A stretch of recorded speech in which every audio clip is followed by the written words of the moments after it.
The latest report from the 5th South African National HIV Prevalence, Incidence, Behaviour and Communication has been released. For more on the story, we now speak to Dr Sizulu Moyo, the Research Director of HIV and AIDS from the Human Science Research Council. Thanks so much for your time on SABC News. One of the main takeaways coming from the survey is that the number of new HIV infections significantly declined last year compared to in 2012. Yes, good afternoon, good evening. The results of the report were actually launched in July this year. What we presented this morning at a joint seminar with UNAIDS, also attended by representatives from the Department of Health, were the results that looked at drug resistance amongst people who are not virally suppressed, who participated in that survey. Could you take us through a little bit more about that and what that means?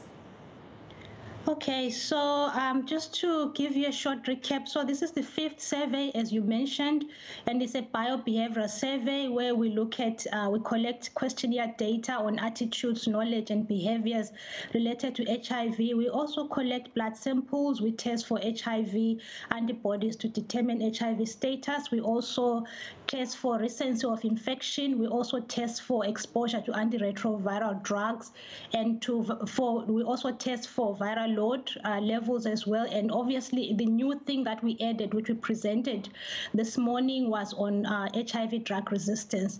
So we looked at all the samples where the viral load was not suppressed, meaning that the viral load levels were more than 1,000 copies per mil.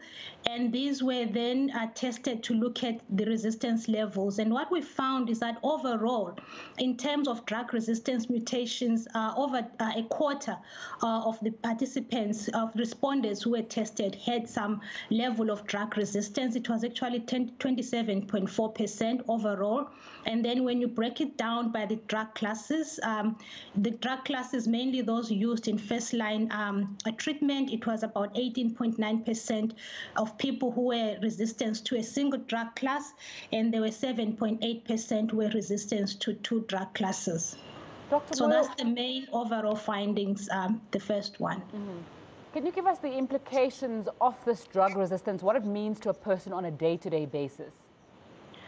Okay, so I think a key message is that, so when we talk about drug resistance, we're really not looking at those people who are not virally suppressed. And one of the things that I haven't shared with you yet is that amongst the people who were HIV positive, reported that they were taking antiretrovirals, but when we tested them in the laboratory, found that they did not actually have any trace of the drugs, and therefore we called them defaulters, meaning people had stopped taking antiretroviral treatment.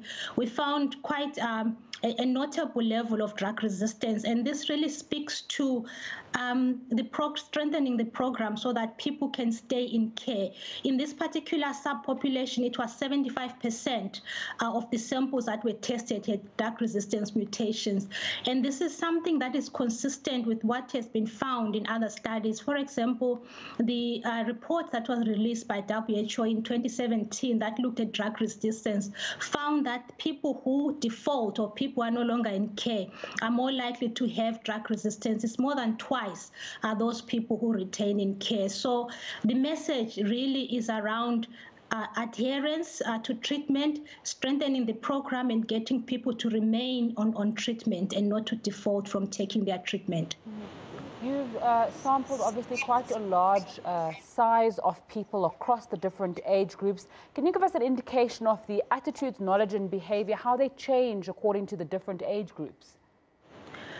Okay, so in this particular seminar that we presented today, we did not look at that. But what we presented in July already is that one of the key findings that we found is around the adolescent girls and young women. I think this is a population that everybody is talking about. So we found that they obviously had the greatest burden of HIV, also new infections that you mentioned at the beginning. And we found that condom use, the protective behaviors, and what we call intergenerational or disparate sex relationships with older people, those still remain a concern.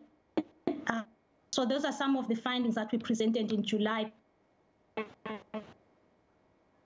But